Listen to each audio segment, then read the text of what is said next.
Chapter 12. Me and Winn-Dixie got to Gertrude's pet so early for my first day of work that the closed sign was still in the window. But when I pushed on the door, it swung open, and we went on inside. I was about to call out to Otis that we were there, but then I heard music. It was the prettiest music I have ever heard in my life. I looked around to see where it was coming from, and that's when I noticed that all the animals were out of their cages. There were rabbits and hamsters and gerbils and mice and birds and lizards and snakes, and they were all just sitting there on the floor like they had turned to stone. And Otis was standing in the middle of them. He was playing a guitar, and he had on skinny, pointy toed cowboy boots, and he was tapping them while he was playing the music. His eyes were closed, and he was smiling. When Dixie got a dreamy kind of look on his face, he smiled really hard at Otis, and then he sneezed, and then his whiskers went all fuzzy, and then he sighed and kind of dropped to the floor with all the other animals. Just then, Gertrude caught sight of Winn-Dixie. "Dog!" she croaked, and flew over and landed on his head. Otis looked up at me. He stopped playing his guitar, and the spell was broken. The rabbits started hopping, and the birds started flying, and the lizards started leaping, and the snakes started slithering, and Winn-Dixie started barking and chasing everything that was moving. And Otis shouted, "Help me!" For what seemed like a long time, me and Otis ran around trying to catch mice and gerbils and hamsters and snakes and lizards. We kept on bumping into each other and tripping over the animals, and Gertrude kept screaming, "Dog! Dog!" Every time I caught something, I put it back in the first cage I saw. I didn't care if it was the right cage or not. I just put it in and slammed the door. And the whole time I was chasing things, I was thinking that Otis must be some kind of a snake charmer. The way he could play his guitar and make all the animals turn to stone. And then I thought, this is silly. I shouted over Winn-Dixie, barking, and Gertrude yelling. I said, "Play some more music, Otis." He looked at me for a minute. Then he started playing his guitar. And in just a few seconds, everything was quiet. Winn-Dixie was lying on the floor, blinking his eyes and smiling to himself and sneezing every now and then. And the mice and the gerbils and the rabbits and the lizards and the snakes that we hadn't caught yet got quiet and sat still. And I picked them up one by one and put them back in their cages. When I was all done, Otis stopped playing. He looked down at his boots. "I was just playing them some music. It makes them happy." "Yes, sir," I said. "Did they escape from their cages?" "No," Otis said. "I take them out. I feel sorry for them being locked up all the time. I know what it's like being locked up." "You do?" I said. "I have been in jail," Otis said. He looked up at me real quick and then looked back down at his boots. "You have?" I said. "Never mind," said Otis. "Aren't you here to sweep the floor?" "Yes, sir," I told him.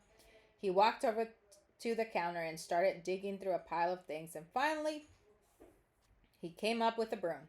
"Here," he said. "You should start sweeping." Only he must have gotten confused. He was holding out his guitar to me instead of the broom. "With your guitar?" I asked. He blushed and handed me the broom, and I started to work. I'm a good sweeper. I swept the whole store and then dusted some of the shelves. The whole time I worked, Winn-Dixie followed me, and Gertrude followed him, flying behind him and sitting on his head and his back and croaking real quiet to herself, "Dog! Dog!" When I was done, Otis thanked me. I left Gertrude's pets thinking about how the preacher probably wouldn't like it very much that I was working for a criminal. Sweetie Pie Thomas was waiting for me right out front. "I seen that," she said. She stood there and sucked on her knuckle and stared at me. "Seen what?" I said. "I seen all them animals out of their cages and keeping real still. Is that man magic?" She asked. "Kind of," I told her. She hugged Winn-Dixie around the neck. "Just like the grocery store dog, right?" "Right," I said. I started walking, and Sweetie Pie took her knuckle out of her mouth and put her hand in mine. "Are you coming to my birthday party?" she asked. "I sure am. I surely am," I told her. "The theme is pink," she said. "I know it," I told her. "I gotta go," she said all of a sudden. "I gotta go home and tell my mama about what I seen. I live right down there in that yellow house. That's my mama on the porch. You see her? She's waving at you." I waved at the woman on the porch, and she waved back. And I watched Sweetie Pie run off to tell her mama about Otis being a magic man.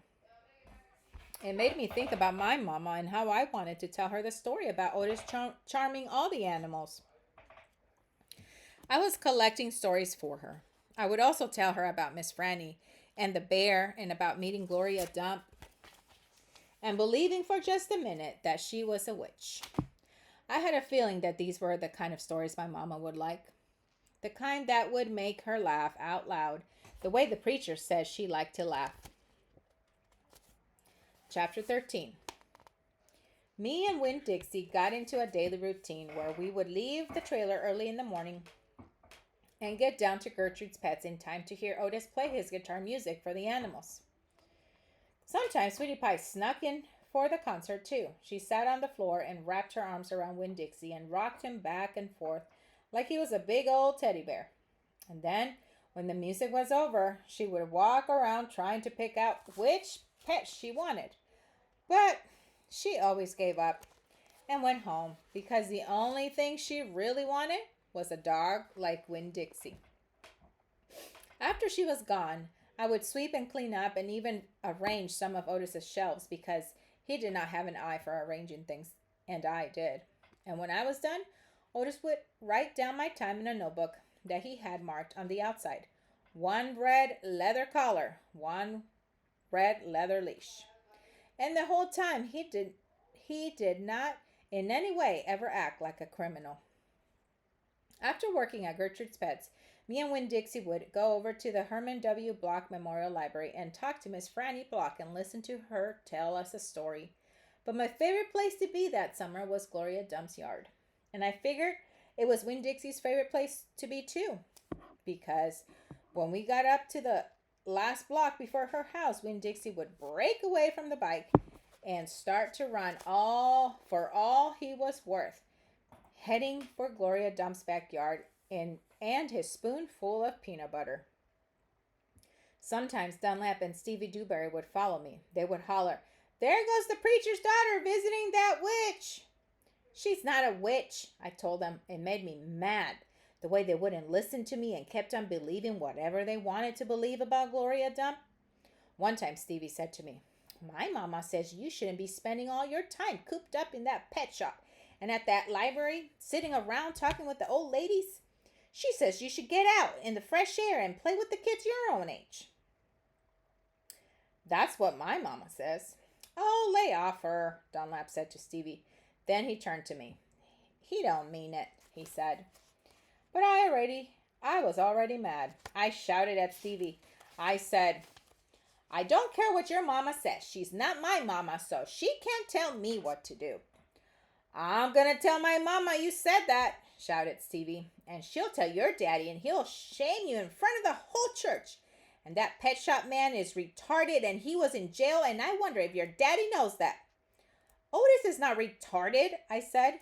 "And my daddy knows that he was in jail." That was a lie, but I didn't care. "And you can go ahead and tell on me if you want, you big bald-headed baby."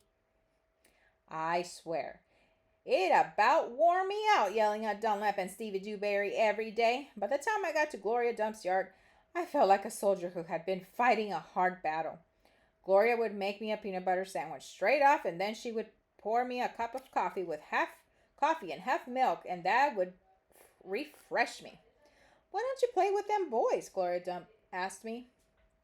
"Because they're ignorant," I told her. "They still think you're a witch. It doesn't matter how many times I tell them you're not." "I think they are just trying to make friends with you in a roundabout way," Gloria said. "I don't want to be their friend," I said. "It might be fun having them 2 boys for friends." "I'd rather talk with you," I said. "They're stupid and mean, and they're boys." Gloria would shake her head and sigh, and then she would ask me what was going on in the world, and Did I have any stories to tell her? And I always did.